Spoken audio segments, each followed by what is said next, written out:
Hola, soy Jack Perkins. Hoy en Biografía, desgraciadamente, violaremos el deseo del hombre del que hablaremos.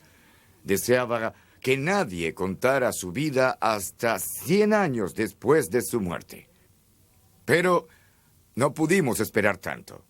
Es un famoso icono estadounidense, cuya vida estuvo envuelta en dramas tan ricos y diversos como las novelas que le merecieron el premio Nobel.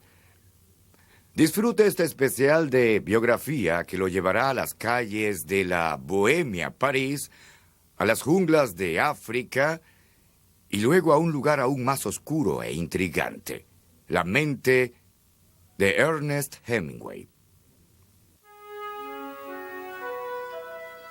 En 1950, el New York Times catalogó a Ernest Hemingway como el mejor escritor desde la muerte de Shakespeare. Dedicando su vida a la idea de escribir una frase real, Hemingway revolucionó la faz de la literatura. Es el escritor estadounidense más esencial y aún así, las escuelas públicas amenazaron con prohibir sus libros y su actitud machista hacia el amor, la muerte y la guerra se vio atacada por quienes proclamaban lo políticamente correcto. Su vida se reflejaba en sus libros, por lo que Hemingway se convirtió en un icono de extrema masculinidad. Fue un héroe de guerra en Italia, un cazador blanco en África y un experto pescador de aguas profundas en Cuba. Pero más allá de la imagen masculina, yacía un hombre tocado por la tragedia y atemorizado por la muerte. Y mientras su genialidad iluminaba a una generación perdida, su depresión lo llevó a la desesperación y oscuridad. La vida de todo hombre termina de la misma forma, escribió Hemingway. Y son los detalles de cómo vivió y cómo murió lo que lo distingue de otros hombres. Ernest Hemingway, luchando con la vida.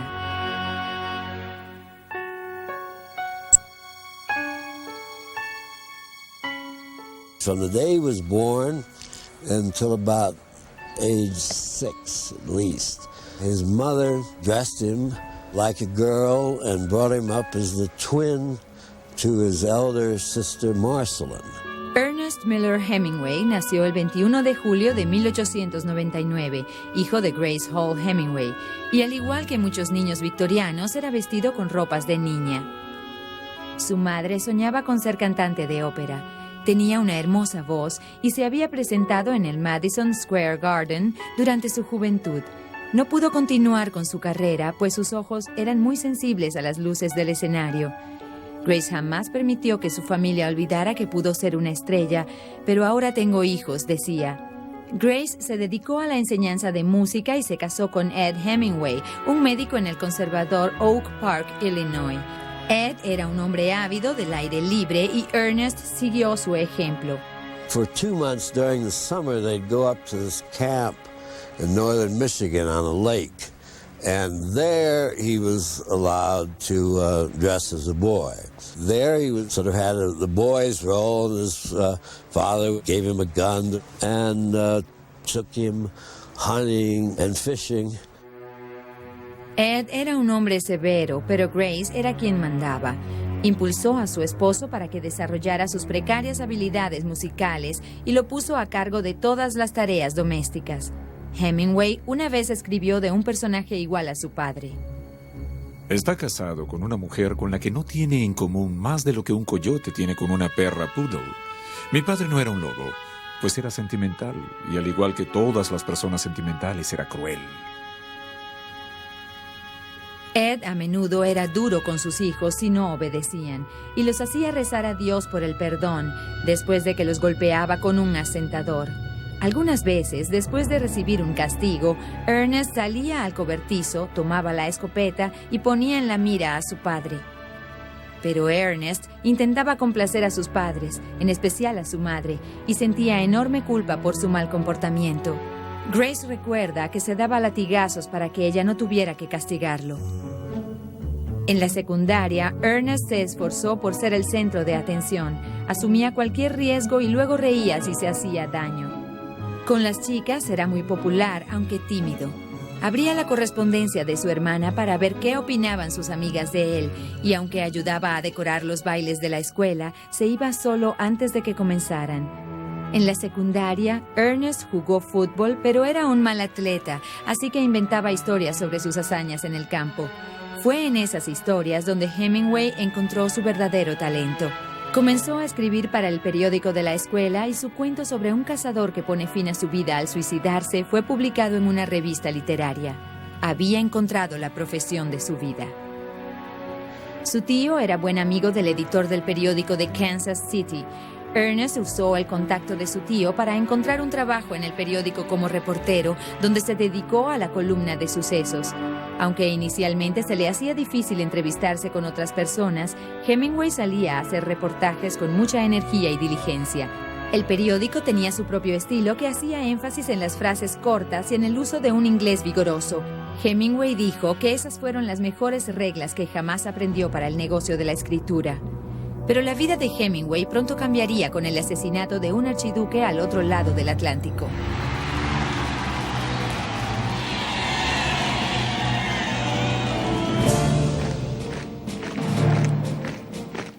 En 1917, el comienzo de la guerra llamó a las armas a los jóvenes estadounidenses.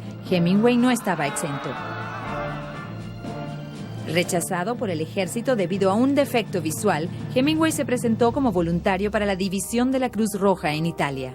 His real first introduction, of course, to the foreign world was during World War I, when he went to Italy. So much stuff is happening that you don't really get to absorb much of what's around you from a cultural point of view. But he nevertheless did get to spend enough time and build some friendships there that later on in his life became important. En Italia experimentó su primera sensación de libertad, tomando y celebrando con sus compañeros militares.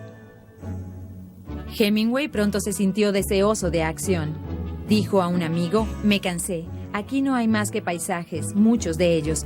Saldré de esta sección de ambulancias para ver dónde está la guerra". Y pronto tendría ocasión de hacerlo. La noche del 8 de julio de 1918, los italianos fueron bombardeados por los austríacos a lo largo del río Piave. Hemingway estaba entregando raciones de chocolate y cigarrillos a los soldados italianos cuando una mortal explosión ocurrió en el frente. Un hombre murió y Hemingway sufrió una herida en la pierna. Dijo que su vida había salido de su cuerpo, de la misma forma en que se saca un pañuelo del bolsillo. Intenté respirar, pero no tenía aliento. Luego floté, pero en vez de continuar, sentí que me empujaban de vuelta. Respiré y regresé. Según la leyenda, Hemingway llevó a un soldado herido a salvo antes de caer y perder la conciencia. Había estado en el frente solo 6 días. Mientras se recuperaba en el Hospital de la Cruz Roja en Milán, el amor tocó a su puerta. Quedó prendado de Agnes Fan Koralski, enfermera voluntaria estadounidense que inspiró su historia de amor más famosa.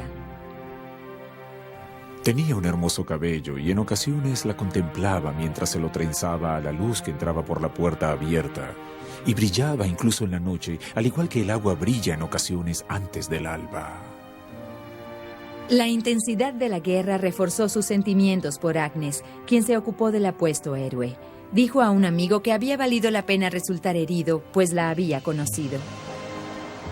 Juntos exploraron el esplendor de Milán y durante los meses de su recuperación, Hemingway, de 19 años, se enamoró cada vez más de Agnes.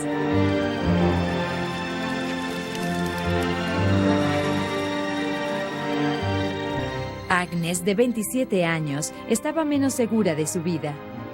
Las cartas de Agnes apenas mencionaban una vida juntos, pero Hemingway lo consideró una señal indefectible de su deseo de casarse con él.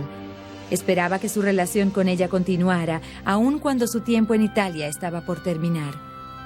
En Año Nuevo, fue exonerado de la Cruz Roja y enviado de vuelta a Estados Unidos. Hemingway regresó a Oak Park como héroe de guerra en 1919 y tuvo gran oportunidad de trabajar en su relato de la guerra. Con poco respeto a la verdad, dijo a los periódicos que había sido soldado en el ejército italiano y que había sido condecorado personalmente por el rey de Italia.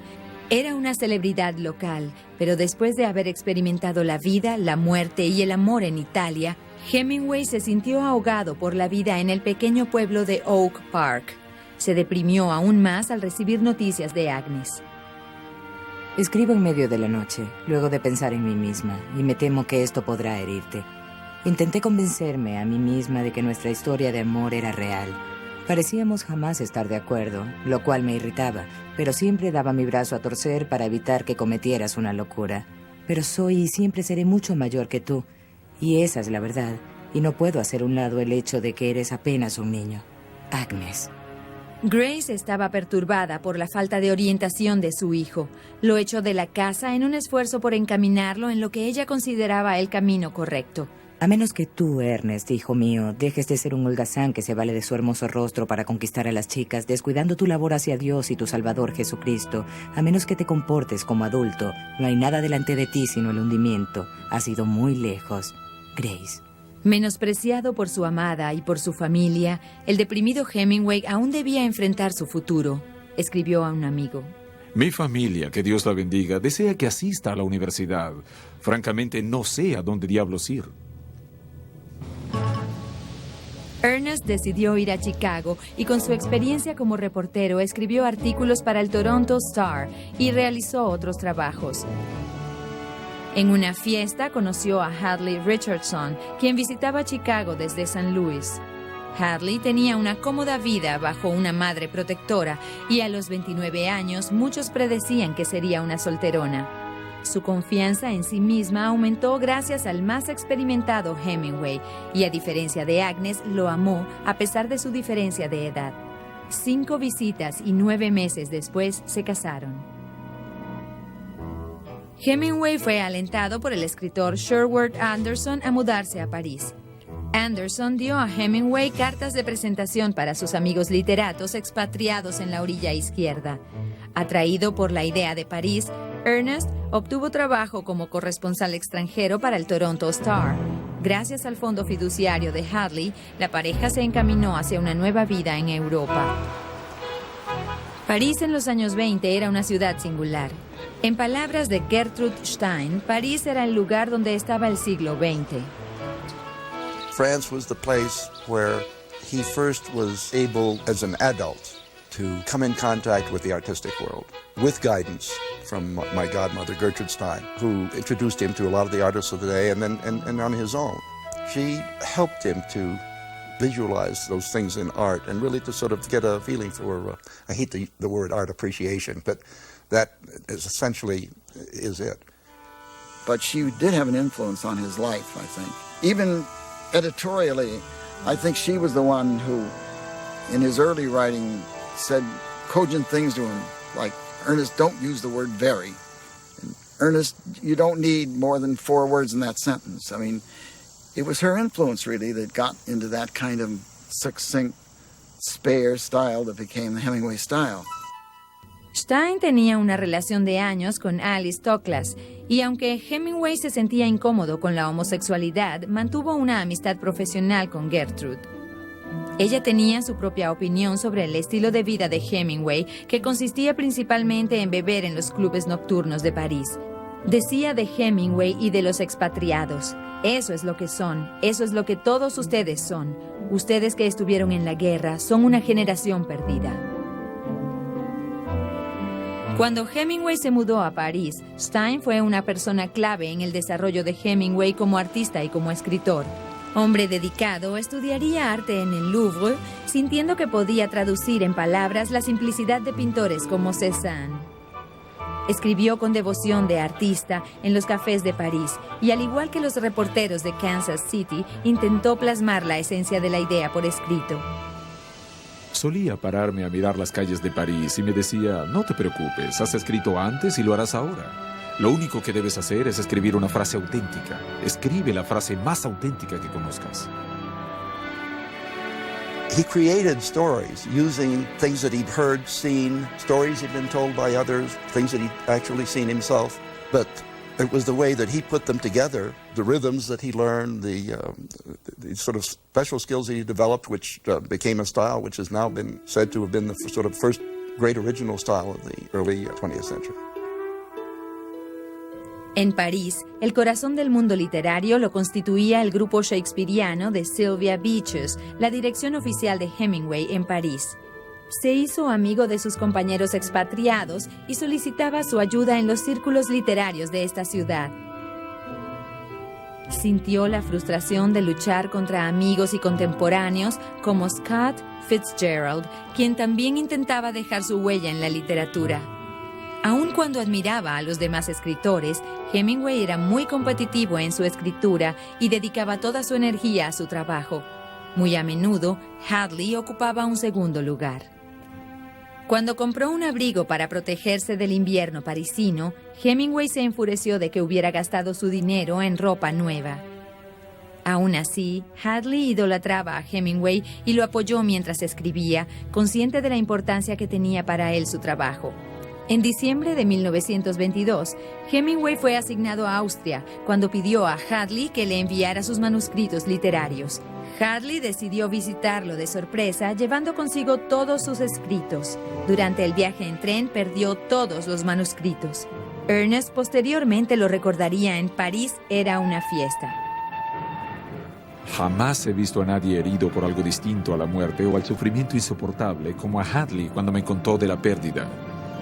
Lloró y no dejó de decirme cuán terrible era, a pesar de que le decía que sin importar de qué se tratara, no tenía importancia, pues encontraríamos una solución. Y finalmente me lo dijo. Estaba seguro de que no había traído consigo las copias.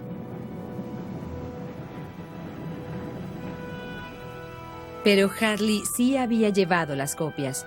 Todo el trabajo de Hemingway hasta ese momento, con la excepción de 3 historias, se había perdido para siempre.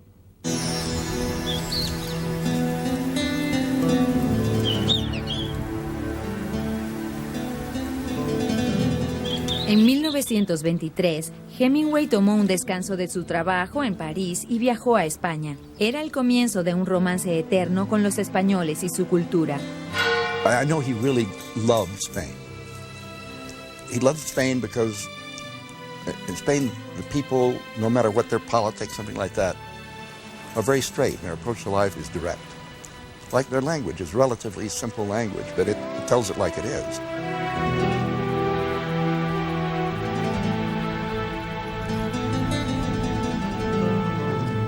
En España, Hemingway conoció las corridas de toros.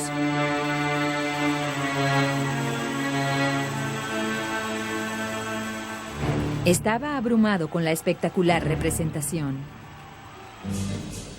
Hemingway estaba ansioso de compartir España con su esposa Hadley con 6 meses de embarazo. La pareja aceptó la sugerencia de Gertrude Stein y fue para Pamplona al Festival de San Fermín. Al llegar a Pamplona, la ciudad estaba llena de vida con la emoción del festival.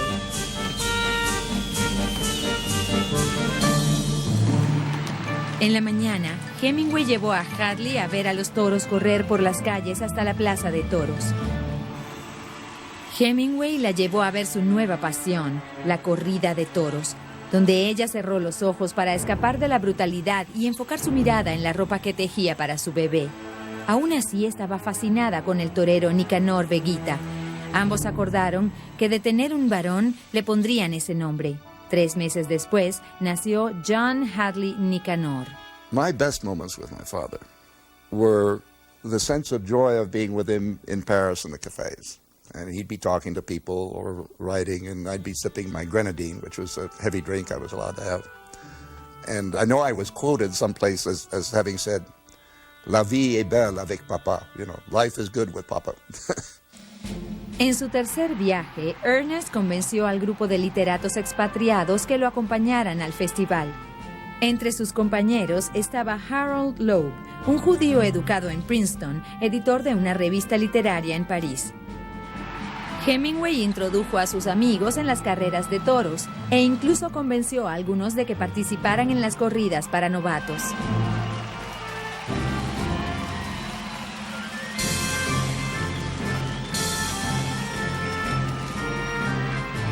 Hemingway se presentó en la arena de toros, pero fue superado por Harold Loeb, quien tomó a un toro por los cuernos y fue llevado con gracia a través de la arena.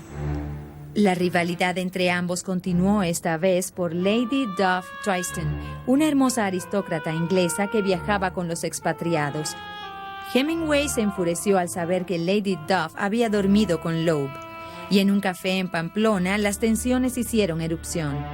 Durante una discusión, cuando Loeb buscó el apoyo de Duff, Hemingway lo llamó bastardo, pues se refugiaba en las mujeres, lo cual casi inició una pelea.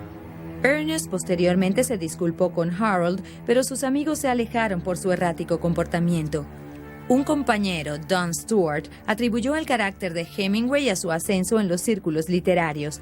Dijo que una vez que los libros de Hemingway escritos en París se habían ganado el reconocimiento de la crítica, no se podía estar en desacuerdo con el maestro a partir de ese momento. La recopilación de cuentos de Hemingway En este mundo tuvo críticas favorables, pero sabía que una novela sería la única forma de abrirse paso en el mundo literario. A su regreso a París, Hemingway comenzó a trabajar en una novela sobre un grupo de expatriados que viajó al festival en Pamplona.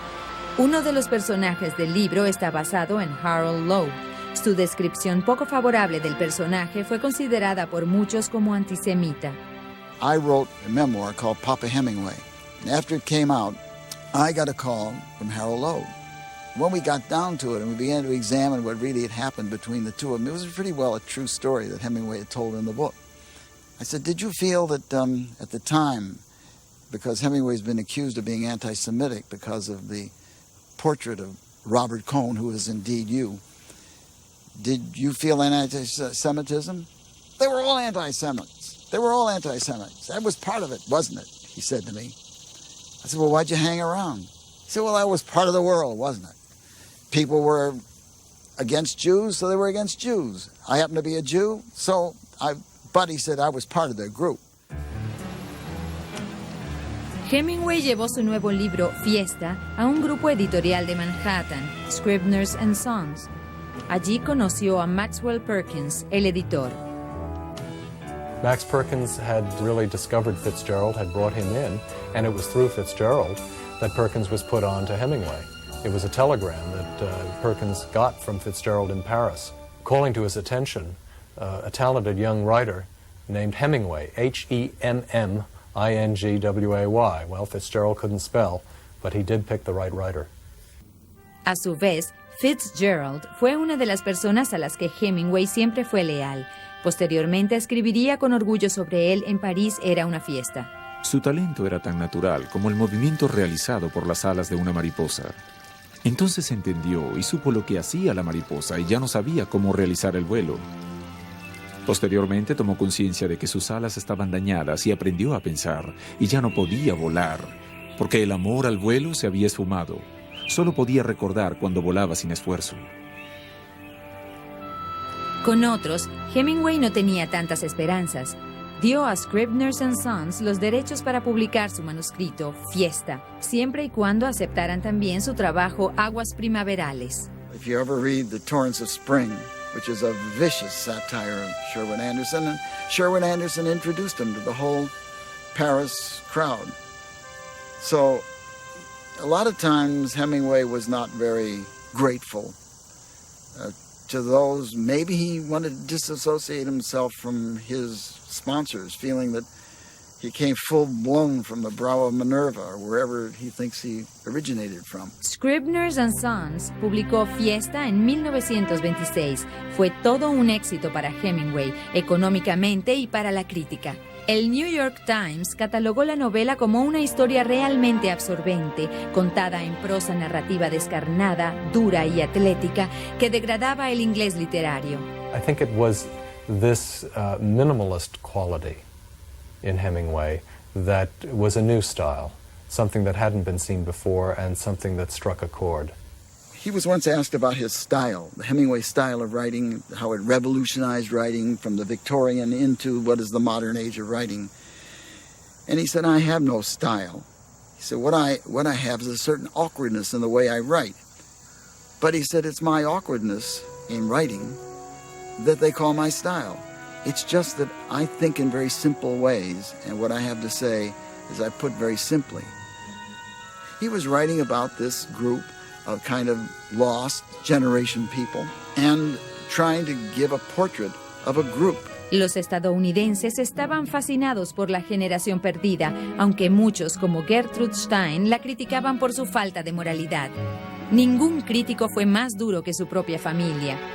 Su madre, Grace, envió una nota de prensa a un periódico diciendo que Fiesta era un libro desenfocado y dijo que de seguro hay otras palabras en el vocabulario, además de maldición y perra. En defensa de su trabajo, Hemingway respondió: intento en todas mis historias captar el verdadero sentido de la vida, no solo burlarme de ella o criticarla, sino darle vida. Y eso no se puede hacer si no se incluye lo malo y lo feo junto a lo hermoso, pues si todo es hermoso, entonces nadie lo cree. Las cosas no son así.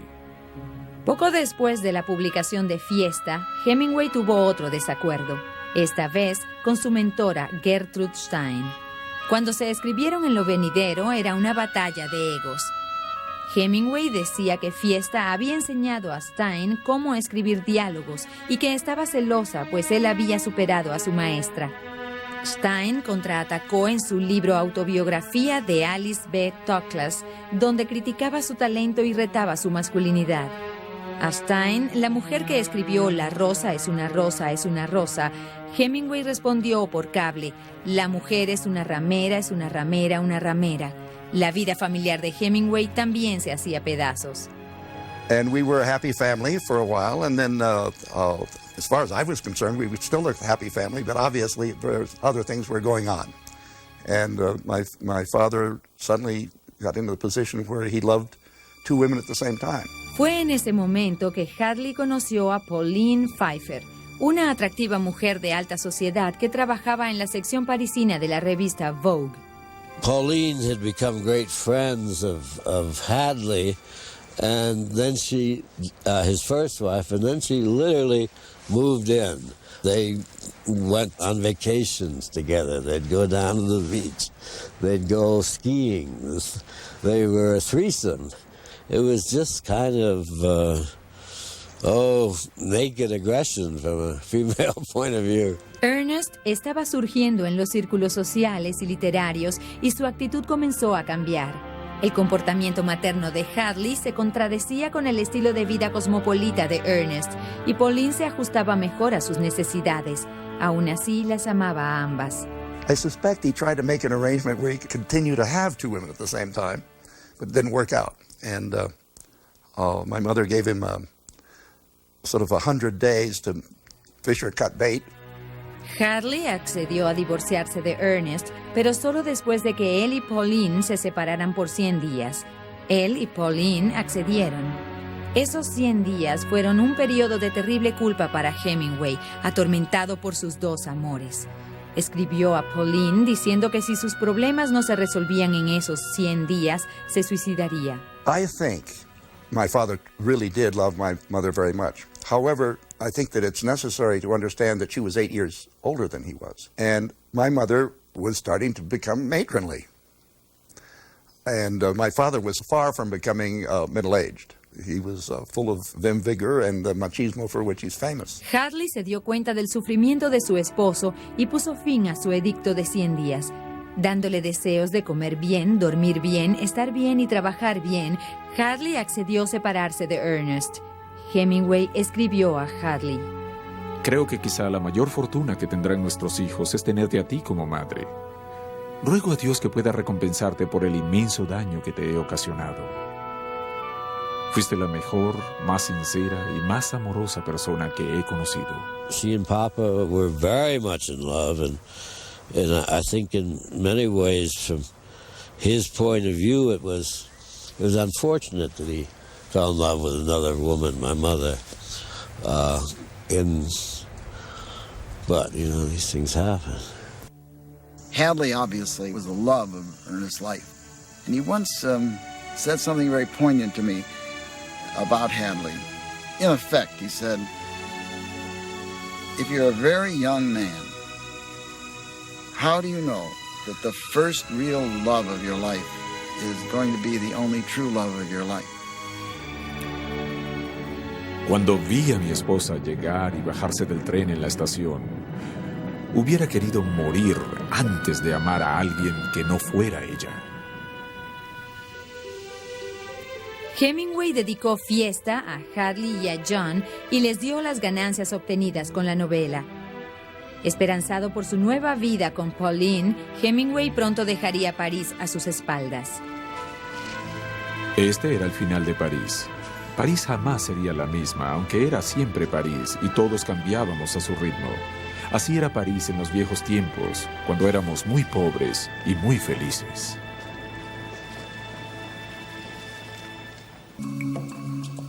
Extrañando Estados Unidos, Hemingway y Pauline dejaron París en 1928 rumbo a la isla de Cayo Hueso en Florida. Hemingway se sentía atraído por el clima templado y la pesca en Cayo Hueso. Pronto descubrió el bar Sloppy Joe's. Sus amigos de Cayo Hueso eran aventureros del mar, muy distintos a los artistas de la orilla izquierda. Para estos hombres, la prohibición era una mera sombra. Hemingway y el dueño del bar, Joe Russell, pasaban sus días pescando en las costas y las noches bebiendo ron cubano en el Sloppy Joe's. Hemingway había encontrado su paraíso. I think that my father's happiest times were on his boat, chasing marlin. Apasionado por el deporte en el que finalmente era un campeón, construyó su propio bote, Pilar. En 1935 pescó el pez espada jamás atrapado hasta el momento en el Atlántico y ganó toda competencia de pesca organizada en Cayo Hueso, La Habana y Bimini. En una competencia en Bimini, los organizadores estaban tan molestos de que ganara el premio que Hemingway les dio la oportunidad de ganarlo de vuelta siempre y cuando duraran 3 rounds en un ring. Hemingway se quedó con los $200. Era un as del mundo deportivo, pero la pesca venía después de la escritura. Se despertaba a las 5 de la mañana y escribía ininterrumpidamente hasta mediodía. When Ernest wrote, it was a religious experience. It was a passion, but it was also a commitment. I don't know if he enjoyed writing, but I know he was driven. Writing for him was really more important than anything else. Su primera novela en Cayo Hueso fue Adiós a las armas, inspirada en su romance con Agnes durante la guerra y su servicio en Italia. Fue publicada en 1929 y fue un éxito inmediato. El mundo conoció el código de Hemingway de gracia bajo presión. El New York Sun afirmó: en profundidad, alcance y drama, Adiós a las armas es el mejor trabajo que Hemingway ha hecho hasta ahora. Su novela también fue un gran éxito comercial, y eso, con la riqueza de Pauline, permitía a los Hemingway vivir cómodamente en Cayo Hueso. Sin embargo, la influencia de Pauline sobre Ernest era más que financiera. Era una católica devota y para poder casarse con Ernest, él debía convertirse al catolicismo. But he did tell me something amusing about that marriage. He said they'd had this wonderful, intimate relationship prior to their getting married. And then they get married, and Ernest goes impotent. Pauline, who was a devout Catholic, said to Ernest, who was a devout nothing, none of your other things have worked. Why don't you go down and pray? See if that'll work. So he said, sheepishly, he went down and he found a little side altar. He said he felt like a damn fool on his knees praying, God, restore my potency. But he went back and Pauline was in bed. He got in bed and he said, we made love like we invented it. And he said, and that's when I decided I'd become a Catholic. It was obvious that it was something which he didn't believe in. He said once, it's like having the solace of a glass of whiskey on a cold day, something like that. He said once, he said, but I don't really believe in it. Mientras escribía Adiós a las armas, Hemingway sufrió un duro golpe. Su padre Ed se había suicidado. Mientras Ernest crecía, Ed tenía cambios de temperamento irracionales y, al igual que Grace, se alejó de su familia debido a sus fuertes dolores de cabeza. Era paranoico con quienes le rodeaban, cerrando a llave las gavetas de su estudio en su propia casa. Además, estaba obsesionado con sus problemas financieros. La mañana del 6 de diciembre de 1928, un dolor en el pie izquierdo llevó a Ed Hemingway a tener una amarga visión de su futuro. Well, you start with my grandfather. He was a doctor. One day he felt some pain in his foot, and He knew he had diabetes, so he thought he was developing gangrene, and this would lead to inevitable amputation. So you can say that he was somewhat pessimistic in his outlook about the grand design. Hemingway siempre guardó resentimiento contra su madre, Grace, y sentía que su personalidad dominante provocaría que su pobre padre abandonado se disparara. A la luz de la muerte de su padre, Hemingway reflexionó sobre su mortalidad.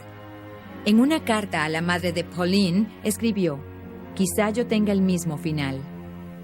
Unfortunately, there is a long history, both, even on my mother's side of the family. One of my mother's uncles was a suicide. One of my father's sisters was a suicide. His brother was a suicide. His father was a suicide. My brothers and I are determined to find out how long a Hemingway can live. Poco antes de la muerte de Ed, Pauline dio a luz al segundo hijo de Ernest, Patrick. Con Patrick, Pauline estuvo en labores de parto durante 18 horas y fue sometida a cesárea. Debido al embarazo traumático, su médico le advirtió que no quedará embarazada durante otros 3 años. Exactamente 3 años después, dio a luz a Gregory. Su parto de 12 horas terminó con otra cesárea. Para Pauline, la maternidad jamás llegaría fácilmente. She just couldn't stand little children, and she was in no sense of the word a mother. My main memory of her was being brought in the morning to kiss her on the cheek before I went off to school. I hated her guts. I couldn't stand her. So I guess my father was, all the emotion in my life towards parents was directed to him, so I guess I needed his approval more than the average bear. Con sus hijos, Hemingway hizo a un lado el ejemplo de su propio padre dominante. A menudo iba muy lejos en sentido opuesto. My father was a very, very good father, and he was my hero. But the big problem was that I wasn't with him a great deal of the time, and when I was with him and he devoted his time to being a good father, he was tremendous. But when he wasn't with you, you weren't even a part of his life. I think that basically Hemingway was a lousy father. He would have spurts of tremendous interest in them and enthusiasms for them and pride in them, and then it was kind of gone off into another world and there was no connection with them. It must have been very hard on them because they had no real constant bridge with their father. Plus, Papa didn't like very young kids around the house squalling when he was doing his writing. One of my earliest memories was of him yelling down from this little house that he wrote in Key West, "Will you please stop making that noise? I'm trying to write." He was spooky as hell if you didn't, you just wouldn't cross him, put it that way. All of us got to be top dog in some department or other. I mean, I was the top fishing dog, Gregory was the top hunting dog, Patrick was the most learned one, and so none of us were ever sort of excluded from praise. And, I suppose there always is rivalry, but in my case, at least, it was never conscious. You naturally incorporated his standards, which were extremely high and extremely hard to live up to. So as long as you were doing well and satisfying this inner need to do well, it was great being a son, but you felt failure much more acutely, I'd say. I wanted him to love me, to love me, yeah. En 1932, Hemingway publicó su segundo trabajo en Cayo Hueso, Muerte en la tarde, una novela que exploraba su actitud ante la muerte. He referred to death as that great whore, and wrote a poem, actually, I think called The Great Whore Death. Now sleeps he with that old whore Death, who yesterday denied her thrice. I think that he felt that the way people faced it was very important. I don't think he feared death. I think he thought that one's approach to dealing with it was what was important, not death itself. Muerte en la tarde era el tributo de Hemingway a las corridas de toros. Hemingway often referred to and admired the graceful gesture in the face of death.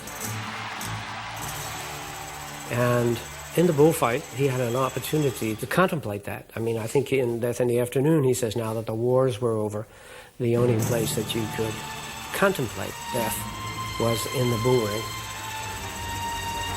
I think one of the most beautiful things that was ever written about a bullfighter is a passage in Death in the Afternoon where El Gallo, being the first matador in history to admit fear in the ring, a very great matador, he said, you know the sin that it would be to ruffle the feathers on a hawk's neck if they could never be replaced?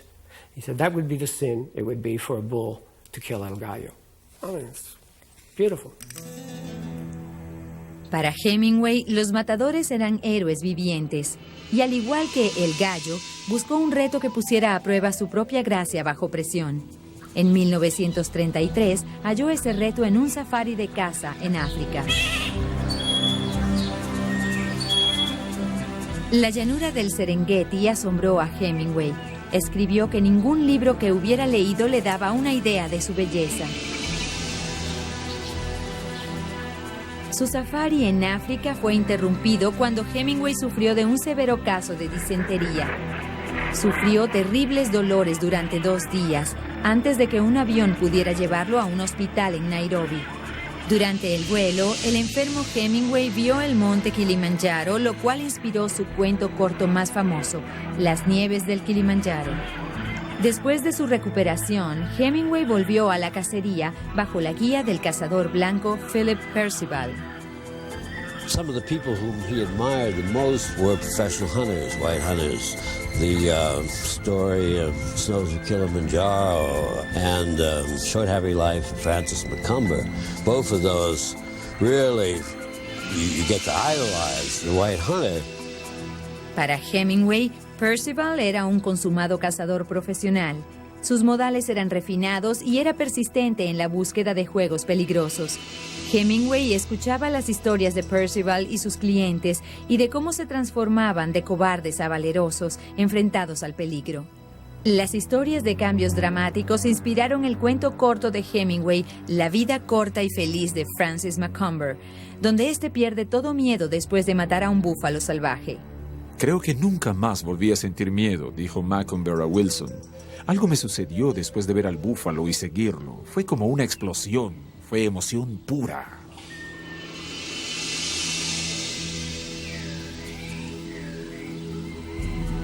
Durante su primer viaje al Serengeti, Hemingway mató cerca de 30 animales, incluyendo 3 leones, y reunió las experiencias de su cacería para su trabajo posterior. En 1935 fue publicado el libro Las verdes colinas de África, su relato personal de la cacería mayor. En la novela, Pauline es retratada como la leal esposa y compañera de Hemingway. Sin embargo, un año después, Hemingway la presentó como la esposa manipuladora en las nieves del Kilimanjaro. Su relación se había deteriorado. El doctor había dicho a Pauline que un tercer embarazo sería en extremo peligroso debido a sus anteriores partos. Pero Pauline era una católica devota y no creía en el control de la natalidad. Sus relaciones sexuales con Hemingway terminaron. But Pauline and he, I think, had a kind of a not very emotional relationship. I think he respected her and we had some good times. I think their backgrounds were dissimilar. But I think he enjoyed the young years of the son that they bore together. She was crazy about him. It was during a period of his life when it was easy to be crazy about him. He was at the height of his powers. He was an extremely handsome guy then.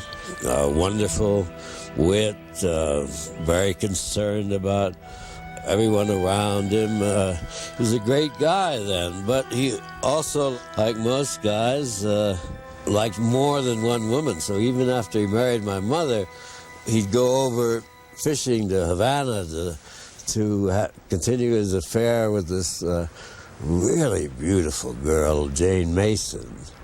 And so he was taking off for 2 or 3 weeks at a time and doing nothing but sleep with Miss Mason. La relación de Jane Mason con Hemingway continuó durante varios años.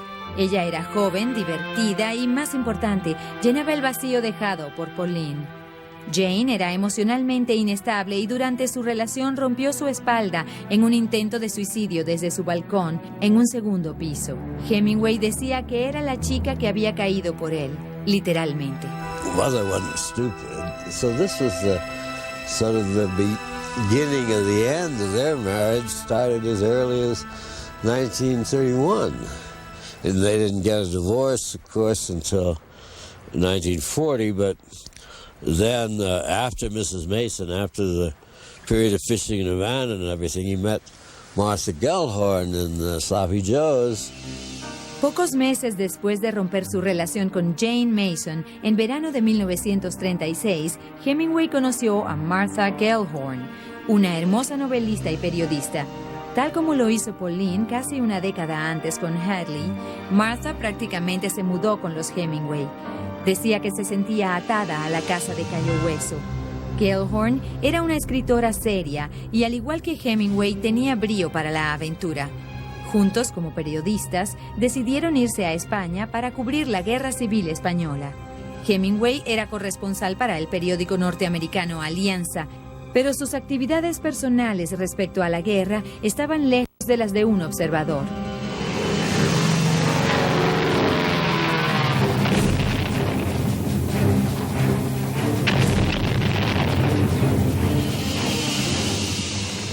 Participó en la filmación de Una Tierra Española, una propaganda republicana sobre la guerra. Y al transmitirla en Hollywood, recaudó $20,000 para comprar ambulancias a los españoles republicanos.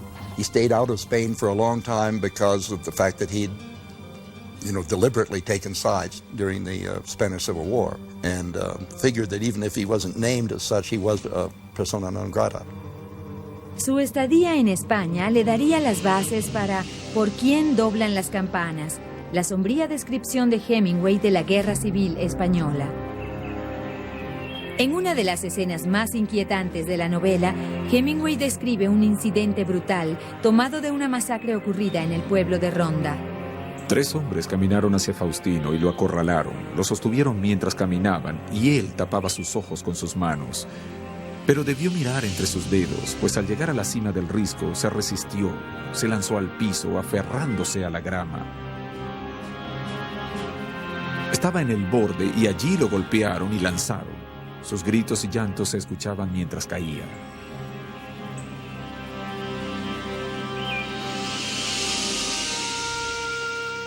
En medio del caos y confusión en España, la relación entre Hemingway y Martha Gellhorn se hizo más intensa. Y cuando volvieron a Cayo Hueso, su relación con Pauline había terminado. Se casó con Martha algunas semanas después de divorciarse de Pauline. En 1939, Hemingway y Gellhorn se mudaron a Cuba, una región familiar para Hemingway por sus expediciones de pesca con Joe Russell. Cuba was an escape mechanism initially because Key West was becoming more and more difficult to find the quiet and privacy for writing. But also there was the breakup of his marriage with Pauline. Martha found this property outside Havana, and for years it provided real quiet privacy and a good place to write. Hemingway bautizó a su propiedad La Finca. Era un hermoso refugio para escribir y él aprovechó cualquier oportunidad para explorar la vida nocturna de la vecina Habana. But it was also fun because Cuba is a sportsman's paradise. It had the deep sea fishing he loved.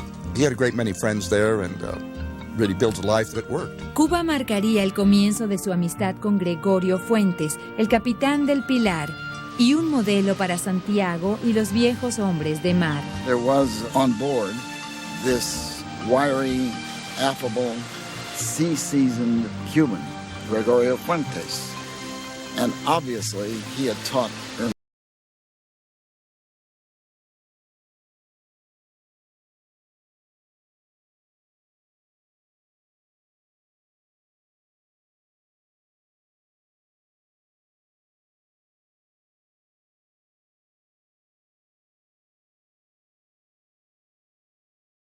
to the old man in Old Man and the Sea. That attitude the old man has was Fuentes' attitude toward life. He was loyal to him. They had a very loving relationship, and yet he was always deferential to him. And that's really the qualities that went into Old Man and the Sea. Durante la temporada de huracanes en Cuba, Hemingway salió de La Habana hacia el oeste de Estados Unidos, donde descubrió Sun Valley en Idaho.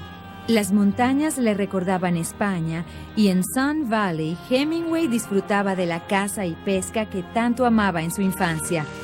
Al igual que su padre hiciera con él, Hemingway presentó a sus hijos el mundo exterior. He enjoyed teaching others the things that he loved, all the outdoor things. He was sort of a natural-born teacher.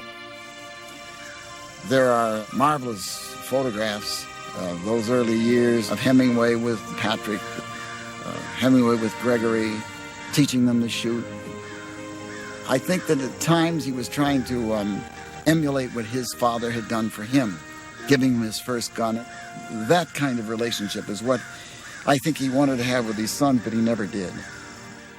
In the fall, we'd drive a field of corn that had pretty much been picked, and all the pheasants would be running ahead, and right at the last minute, they all burst out, and we'd stop at this place called Timmerman's, and all have a beer there, and it was a real family, real family. En Sun Valley, Hemingway pasó algún tiempo con su buen amigo Gary Cooper, a quien había conocido durante el rodaje de Por quién doblan las campanas. Papa thought Coop was just as honest and straightforward and handsome and nice as he was in his roles, and Coop was overawed by Papa's intellect. They were very, very close. If he was your friend, if he was your mentor, if he was somebody who was interested in you, he was totally immersed in you. And he would really care about trying to discuss with you if you had a problem, how to solve it. He was always extending himself for you. He was a wonderful companion by and large. He just was so much fun. Ernest was dedicated to the proposition that each day should be rewarding in some way. And if he made you part of his plans, you had the most exhilarating experiences of your life. Hemingway comenzó a tener el estilo de vida de una celebridad y junto a Gary Cooper se volvió buen amigo de Marlene Dietrich, a quien cariñosamente llamaba Repollo Agrio. En Sun Valley recibió a Errol Flynn, Jane Russell e Ingrid Bergman y tomaba daiquiri con Spencer Tracy y los Duques de Windsor en el bar La Floridita en La Habana. Floridita was central to his being in Havana, and those nights of that Havana were Hemingway nights. As he came through the door, the whole atmosphere of the bar changed. It got electrified. Everybody sort of turned. And in he came radiating this feeling of having a really wonderful time, exuding a force that made you feel attracted to him and feel good. The musicians, they played his favorite song and he sang with them, and he came to the bar and the bartender was so delighted to see him. Everybody was delighted to see Ernest, always. So there was this feeling of good times. And we sat at the bar. He said, well, we'll have 2 Papa Dobles. Doble is double, so it means that it was twice the size of the ordinary daiquiri. He said, yes, it's very good. I have the house record here. It's 16. In those days, a man who could drink well was highly regarded. And drinking well meant that you could drink a great deal and not show it. And he could do that. The story of his drinking, to me, has been so unfortunately exaggerated because he was of the so-called lost generation. So was my husband. They drank, and I mean they drank. And so did I. I think it was an important part of his life. He wouldn't have been the same person that he turned out to be without drink. Hemingway, the myth, the Hemingway, the drinker, had nothing to do with Hemingway the writer.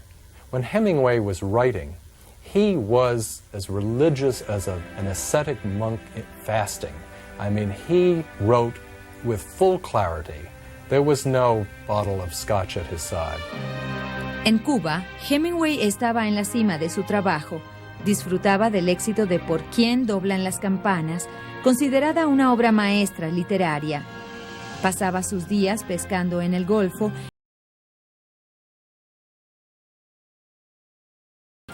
He was established in the world and in his own world. Ernest knew who he was and how he wanted to be. Para bien o para mal, la transformación a papá Hemingway había comenzado. His image had some relationship to him. He was big, he was burly, he did drink, he was a boxer, he was an outdoorsman. He was about as well-rounded a man as I've ever known. He developed a masculine image for several generations to emulate. This image of supermasculinity was just an overcompensation for his insecurity about his masculinity. I can remember hundreds, thousands of times him saying, being a man is a hard trade gig. It's hard to be a good man. This phrase repeated just over and over and over in different situations. And I didn't know what the hell he was talking about. He himself created a sort of a mythic figure, quite apart from the professional writer. And I think the myth at some point tended to overshadow the writer, so that one was reading too much of the myth into his writings and not appreciating the writings on their own terms. La Segunda Guerra Mundial comenzó en Europa. Martha Gellhorn Hemingway partió hacia Europa para cubrir la guerra como corresponsal. Ernest se sorprendió cuando su esposa escogió su carrera por encima de su matrimonio. Tenía la firme intención de seguirla a la guerra y dijo, patéale el trasero y dile que debe quedarse en casa. De lo contrario, que vaya a la escuela militar. She also was politically active and really wanted him to go and get into the war right away, whereas my father wanted to stay in Cuba and keep on working, and he had this business of trying to do a Q-boat operation against submarines down there. Hemingway se quedó en Cuba buscando submarinos alemanes en su bote, el renovado Pilar equipado con artillería pesada. Martha y los amigos cubanos de Hemingway lo consideraron tan solo una excusa para obtener dinero del gobierno para comprar combustible y seguir pescando. Las actividades de Hemingway también despertaron sospechas en el FBI. En el informe que J. Edgar Hoover hiciera de Hemingway y su treta para obtener dinero del gobierno, dijo, su criterio no es el mejor y su sobriedad es igual a la de algunos años, entonces la acción es cuestionable. Martha tenía objeciones similares.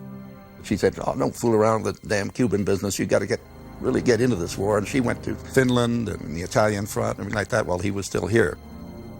Impulsado en parte por la competitividad con Martha, Hemingway viajó hacia Londres como corresponsal para la revista Collier.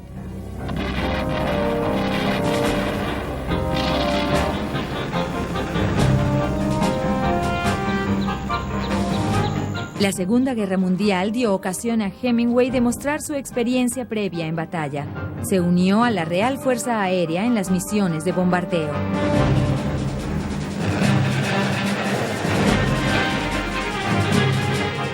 Y siguió a la 4ª División de Infantería a través de Normandía en busca de acción. Los reportajes eran solo una excusa conveniente para estar allí.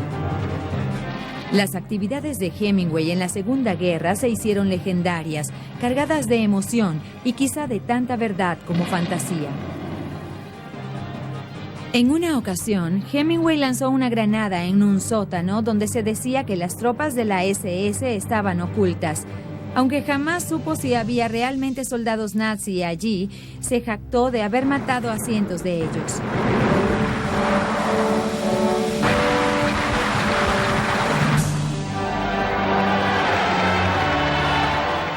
Contó que había sido el primero en liberar París, cuando realmente la única liberación en la que participó fue en la del bar del Ritz, donde junto a otro grupo de personas tomaron champaña mucho después de que la verdadera liberación ocurriera. When my father found out I'd been captured in the latter part of October of 1944, he tried to put together a team of these guys to come and get me out. Unfortunately, the word got out that I'd been badly wounded when I was taken, and that any sort of operation they mounted would more likely just get everybody killed, including me, than have any chance of success. Las infames hazañas de Hemingway también fueron percibidas por los militares estadounidenses. Hemingway fue acusado de numerosas violaciones a las reglas sobre la condición de no combatiente de los corresponsales de guerra. Entre otras actividades, Hemingway fue acusado de romper su insignia de corresponsal fingiendo ser un coronel y guiando un grupo de tropas francesas de la resistencia. Sus compañeros periodistas también dijeron que Hemingway tenía su tienda privada llena de granadas antitanques, minas, pequeñas armas y bazucas alemanas. Bajo juramento, Hemingway declaró que si alguno de los hombres se dirigía a él con un título militar, era solo una señal de afecto. Después de todo, dijo, cualquiera que tenga un bote en Nueva Inglaterra automáticamente es llamado capitán y los de Kentucky eran llamados coronel desde que nacían. En cuanto a las armas en su tienda, Hemingway dijo que las mantenía solo a conveniencia de las tropas. Sus amigos militares de alto rango hablaron a su favor. En referencia a Hemingway, el coronel Buck Landom atestiguó: ciertamente es uno de los hombres más valientes que jamás he conocido, pues no conoce el miedo. Todos los cargos en su contra fueron retirados. Posteriormente, Hemingway recibió la Estrella de Bronce por su valentía como corresponsal de guerra. La guerra también significaría el final de la relación entre Martha Gellhorn y Hemingway. Sus reportajes de guerra eran muy superiores a los de Hemingway y él siempre sintió recelo de que ella estuviera en la playa de Normandía durante el día D, mientras él observaba desde lejos. Martha Gellhorn was an accomplished writer, and it was a serious competition. And I don't think Ernest liked that one bit. I think Martha was the only wife who left him. I don't think Martha would put up with any of his chauvinistic tendencies, and Ernest was very chauvinistic toward women. I can't imagine who could have been a good wife for Ernest. He was a very difficult man for a woman to live with. Martha se disponía a terminar su matrimonio cuando Hemingway conoció a Mary Welsh durante la guerra. Mary era corresponsal y lo que curaría a Hemingway de Martha Gellhorn. Era pequeña, deferente y jamás pondría su carrera por encima de él. Entendió su papel como señora Hemingway. Quiero que sea el amo y que sea más fuerte y más hábil que yo. Quiero recordar constantemente lo grande que él era y lo pequeña que era yo. She was a lady who became a sort of professional Mrs. Hemingway in my view. She was not my most beloved stepmother, but then the last one never is.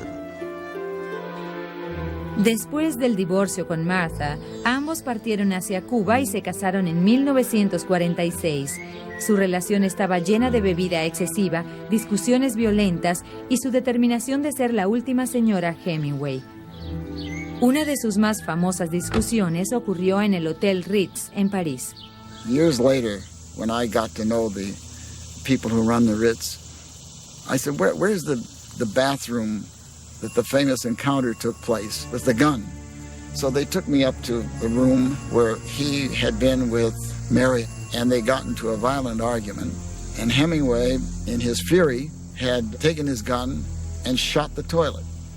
La vida de Hemingway en La Habana se estaba fragmentando y la bebida comenzaba a afectar su salud física y mental. Intentaba mantener la intensidad en su trabajo y lo hizo de forma diligente en Jardín del Edén, Islas en la Ribera y su diario africano. Hemingway jamás terminó estas obras para su publicación. A finales de los años 40 y comienzos de los 50, la vida de Hemingway estuvo marcada por una serie de tragedias.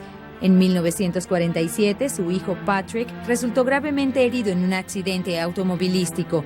En 1951, su madre Grace murió y ese mismo año su segunda esposa, Pauline, murió repentinamente de un tumor. In 1951, I was arrested on the West Coast for possession of marijuana.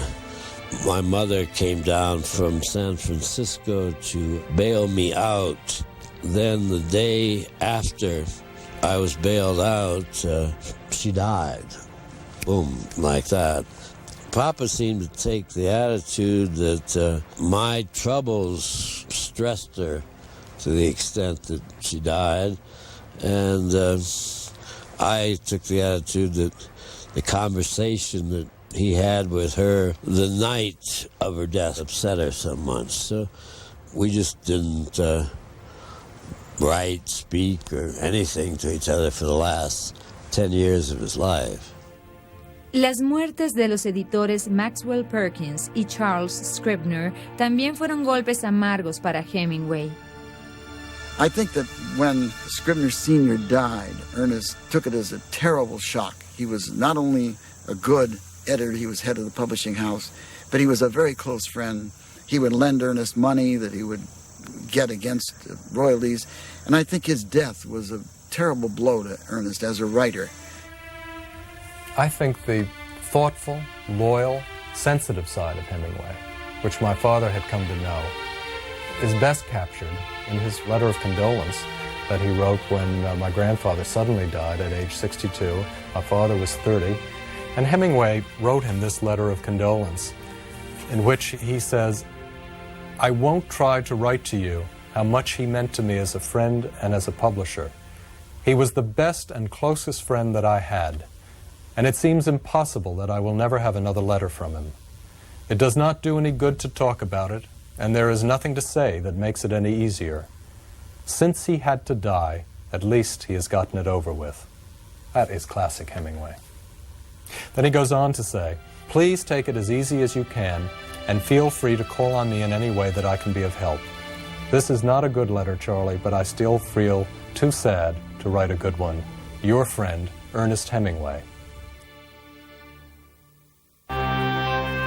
Los años que siguieron a la Segunda Guerra Mundial fueron difíciles para Hemingway.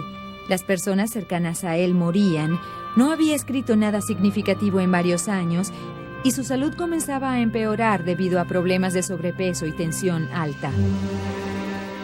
Buscó consuelo en su romántico pasado y fue a Italia a visitar los lugares de su juventud. Había hecho un viaje similar años antes con Hadley. Eran muy pobres para visitar Venecia y debieron conformarse con admirar de lejos su silueta. Hemingway la recordaba como gris y amarilla, como una ciudad de hadas. Esta vez con Mary, Hemingway fue tratado como un rey cuando llegó a Venecia. Se hospedó en el Gritti Palace, cerca de Harris Bar, y le fue otorgado un título honorario como caballero de la Orden de Malta. Hemingway sintió que la ciudad sobre el canal le pertenecía y hubiera querido estar allí para defenderla como soldado durante la guerra. Realizó un viaje especial a Fossa Alta, el lugar donde fue herido en la Primera Guerra Mundial. Colocó un billete de 1,000 liras en el suelo, con lo que daba a Italia sangre y dinero. En Italia conoció a los Ivanchik, una aristocrática familia que vivía en el este de Venecia. Gianfranco Ivanchik era un joven escritor del que Hemingway fue mentor. La hermana menor de Gianfranco era la condesa Adriana Ivanchik. Hemingway quedó hechizado con la adolescente Adriana, idealizando su juventud, brillo y belleza. Y luego entró a la habitación, brillando en su juventud, radiante de belleza, con el cabello despeinado debido al viento. Casi toda la piel de su cuerpo era pálida. Su perfil podía romper el corazón de cualquiera y su cabello negro, que incitaba a tocarla, caía por sus hombros. Ernest is the kind of man who had to be married, so he always had a wife, but he also had to have a romantic interest on the side. Mi querida Adriana, espero que te encuentres bien, hija, y que estés feliz. Sé que eres hermosa, pero prefiero que estés bien. My sister considered me like a grandfather. he, in a certain way, was fascinated of her personality. Durante su relación con Adriana, Hemingway trabajó en una novela sobre un coronel de edad que reflexiona sobre su pasado en tiempos de guerra durante un viaje a Italia.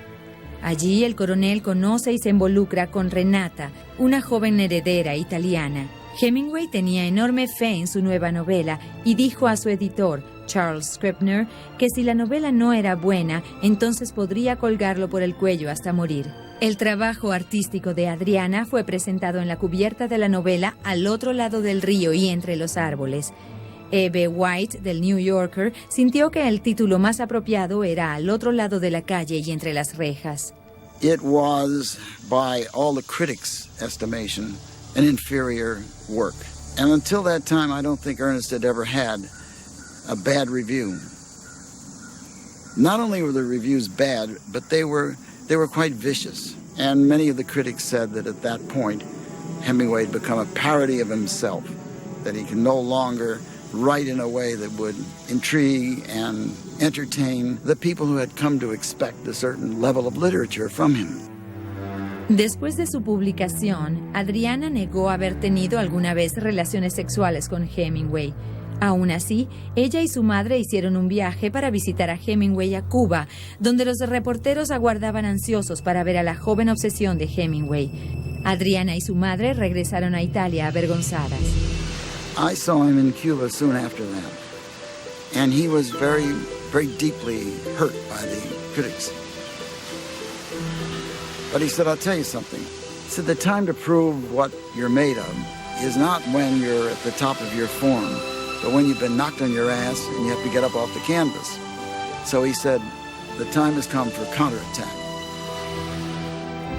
Hemingway contraatacó con su determinación típica. Comenzó a trabajar en una nueva novela basada en una historia que había escuchado en 1935 sobre un pescador cubano que había luchado contra un pez espada durante 4 días y 4 noches solo para perderlo contra los tiburones. Terminó la novela en tan solo 8 semanas. El viejo y el mar sería conocido por muchos como el trabajo definitorio de la carrera de Hemingway. La novela era un reflejo de su vida, combinada con su pasión por la pesca en alta mar y su profundo afecto por el capitán Gregorio Fuentes. Es un gran pez y debo convencerlo de que luche. No puedo mostrarle su fuerza ni de lo que sería capaz si huye. Si yo fuera él, dejaría todo e iría por algo seguro. Pero gracias a Dios, ellos no son tan inteligentes como quienes los matamos, aunque son más nobles y más capaces. I know that he was absolutely shocked by the reception of The Old Man and the Sea. And yet, you referred to it as this sort of magical thing that happened, that sort of captured the world imagination. And then I understood what he meant by counterattack. You got up off the canvas, and I don't think there was anybody in the critical world after that, in their criticism of his work, that had anything negative to say about Old Man and the Sea. So he had reclaimed his position. It was like a champ who had lost his title and he comes back in a rematch and proves that he is the champ. El viejo y el mar, por el cual ganó un premio Pulitzer en 1953, fue quizás el cenit de la carrera de Hemingway como escritor. De El viejo y el mar escribió: es lo mejor que he podido escribir en toda mi vida. Es un epílogo de toda mi escritura y de lo que he aprendido o tratado de aprender mientras escribí o intenté vivir. En 1953, Hemingway y Mary viajaron a África en un safari fotográfico para la revista Look. Mientras aún estaba en África, en 1954, Hemingway sufrió 2 accidentes aéreos. Los periódicos publicaron su muerte en el segundo. He was a changed man after the second plane crash in Africa. He injured his head when he butted open the door of a flaming plane and permitted himself, his wife, and the pilot to live. Aunque se salvó del accidente, la caída produjo a Hemingway hemorragias internas, quemaduras de primer grado, ruptura de hígado, riñón y fractura de cráneo. Después de su accidente, Hemingway, físicamente débil, regresó a Cuba. En medio de su recuperación, Hemingway recibió el premio que tanto había ansiado durante toda su carrera como escritor. Le fue otorgado el Premio Nobel de Literatura. Al recibir el premio, Hemingway de inmediato llamó a su amigo Buck Lennon para decirle que había ganado la Cosa Sueca. Añadió: «Debí haberla ganado hace mucho tiempo. Estoy pensando en decirles que se queden con ella». Hemingway no pudo haber estado más contento. Receiving the Nobel Prize was considered the crowning achievement of an entire career. I mean, it would be like being canonized within your lifetime, which of course cannot happen. But for a writer, it can almost happen. And I think the closest is to be the recipient of the Nobel Prize. Estaba muy enfermo y herido para recibir el premio en persona, así que grabó un mensaje para el jurado para expresar su agradecimiento. Writing at its best is a lonely life. He grows in public stature as he sheds his loneliness, and often his work deteriorates. For he does his work alone, and if he is a good enough writer, he must face eternity, or the lack of it, each day. El primer mensaje de Hemingway para el premio Nobel contaba una historia más oscura. Nada consuela a un escritor además de su trabajo, excepto el suicidio. En 1959, las fuerzas revolucionarias de Fidel Castro tomaron La Habana. Hemingway manifestó su apoyo a los revolucionarios. Me alegró escuchar que el Dr. Castro no tiene intenciones de tomar las casas y propiedades de los ciudadanos estadounidenses. Siempre creí en la necesidad de la presente revolución cubana.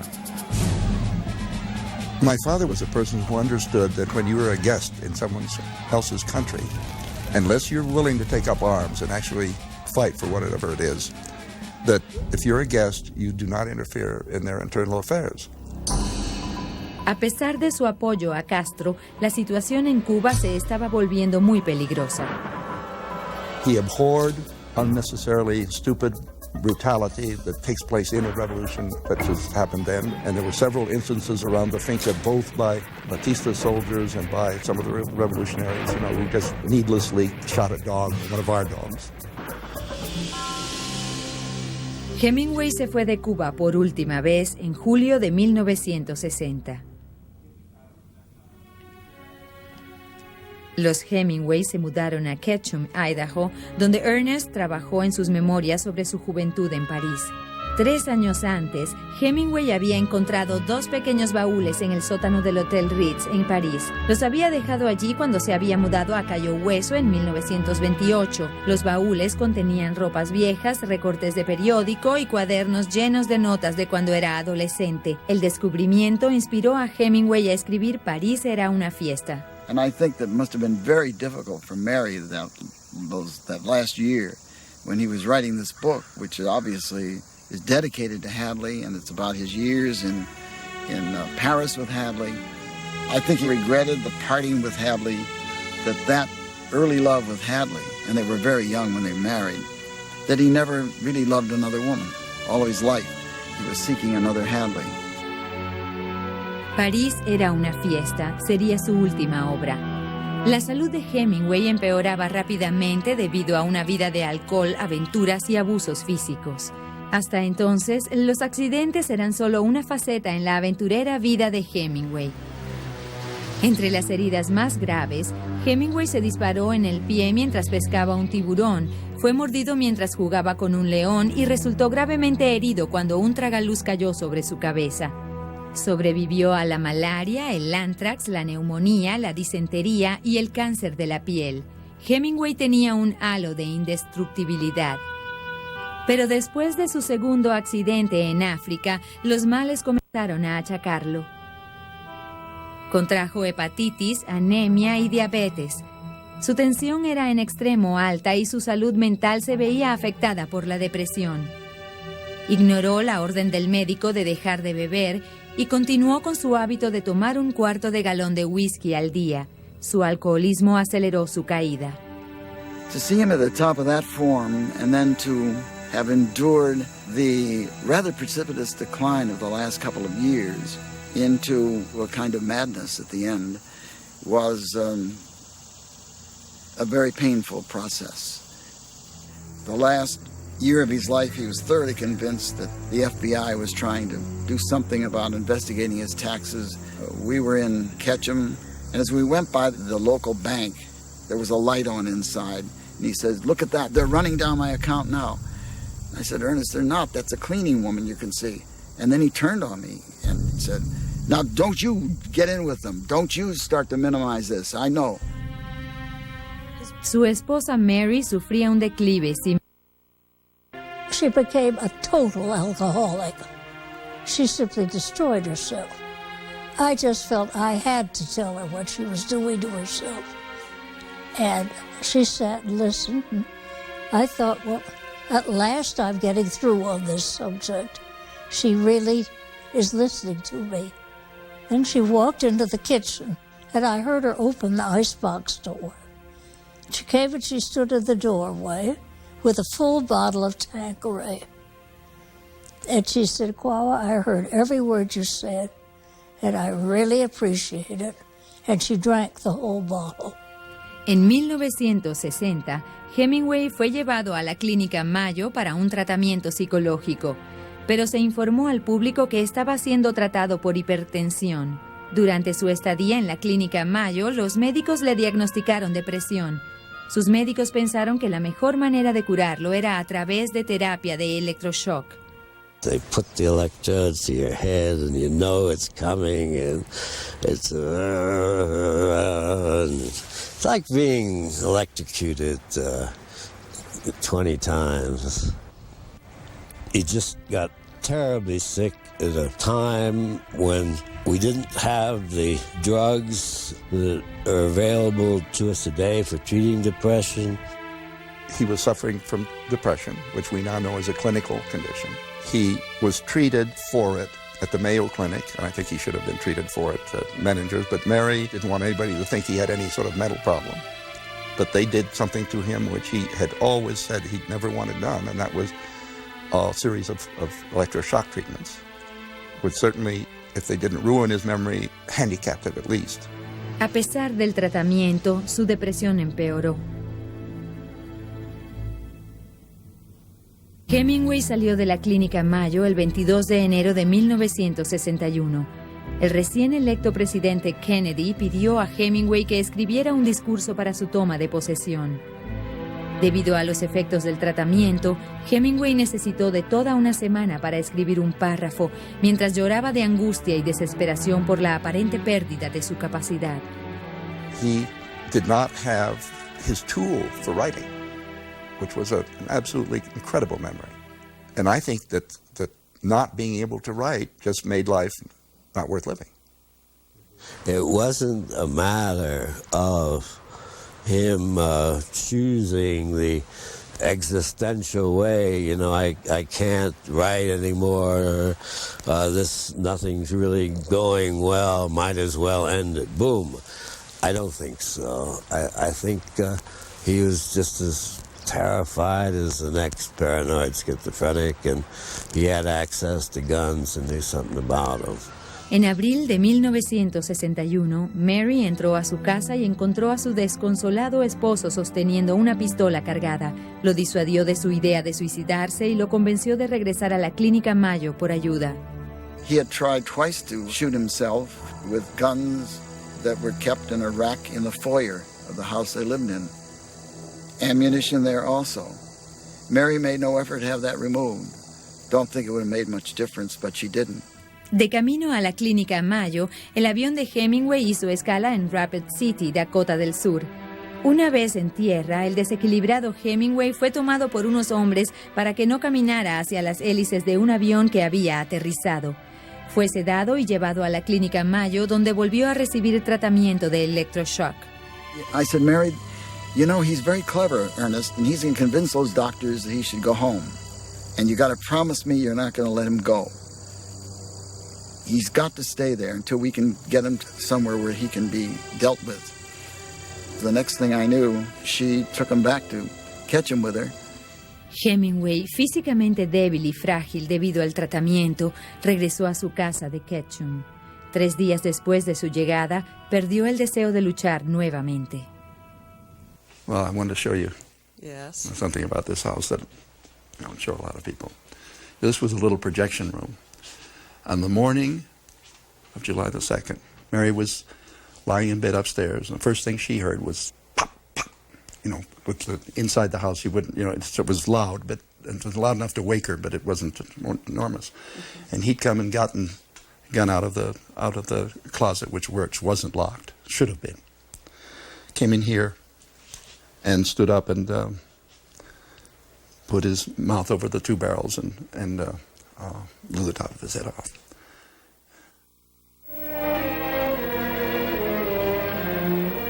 Death finally touches Ernest Hemingway, seen here after one of his many near escapes, a plane crash in Africa.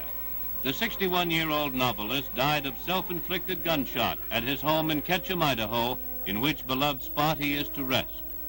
His death shocked the entire world and brought tributes from people in all countries, including one from President Kennedy, who called him one of the great citizens of the world. His 4th wife, Mary, was in the house when he died in a fashion appropriate to his stories, which were largely preoccupied with love, violence, and death. La expresión favorita de Hemingway era, para soportar, se debe vivir. A pesar de las polémicas que rodearon sus obras y del ataque a su imagen, el legado de Hemingway aún vive. Here was a man who identified and created a new style. He was the writer who proved that less is more. But he went beyond that because he also took very human and very enduring themes as the subject matter of his writing. Themes of courage, of grace under pressure, of a character being transformed by a challenge, by a loss, whether it was in the bullfighting ring or out in the Gulf Stream. Hemingway never shied away from the big themes. While his style may have been minimal, his canvas was always a very large one.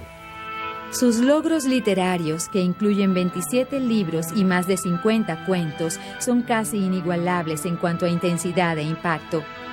Sigue siendo una autoridad literaria y cada año se venden millones de sus libros. Hemingway luchó y trabajó por todo lo que logró y no habría aceptado su fama de forma distinta. Con disciplina y un don desde lo profundo de su interior, Hemingway desarrolló su estilo único en muchas horas solitarias. Cuando Hemingway se dejó llevar por su estilo de vida de hombre famoso, sus obras lo resintieron. Sin embargo, cuando su reputación estuvo en juego, se las arregló para responder hasta el final. One can only speculate as to what this man could have accomplished had he been fortunate enough to live longer. There's no doubt in my mind he would have gone on to write many, many more great novels. He would have had a late style in much the same way that Rembrandt had a late style or Titian had a late style. I mean, these true masters do not peter out, and Hemingway was a true master. But there is, this lasting image, and today Hemingway's an icon. It's not just as a writer, as a man, as a person. El objetivo de Hemingway de escribir una frase real lo propulsó hacia la inmortalidad literaria. Hemingway believed in endurance and lasting, and created a literary body of work that truly will last, in the way that all great masterpieces do. Fue generoso en su amistad y agasajó a quienes le rodearon con su carisma. I think of him as a dear friend whom I've missed regularly since his death, and whom I was very fortunate to have as a friend. El impacto de Hemingway sobre su familia fue profundo, y a pesar del tiempo limitado que transcurrió con sus hijos, cambió sus vidas para siempre. I wish I could remember him better. It's almost all blocked off. I remember a month after he killed himself, I opened the door in my closet, and there he was, in all the gore. So I think I've repressed it. I can't remember him. I think he would have made such a marvelous old man. And that's What I am most sorry for that he did not have the chance to be a marvelous old man. Si las personas traen valentía al mundo, el mundo debe matarlas para doblegarlas y claro, terminan muertas. El mundo doblega, aunque luego muchos se hacen más fuertes. Pero aquellos a quienes no doblega deben morir, y mueren los muy buenos, los muy gentiles y los muy valientes, sin discriminación. Su vida fue tan explosiva y furiosa como esos toros españoles, y su muerte igual de violenta. Pero cuando hay un logro existe un premio para nosotros. Un trabajo que contiene las mejores obras modernas en idioma inglés. Para Biografía, soy Jack Perkins. Hasta la próxima.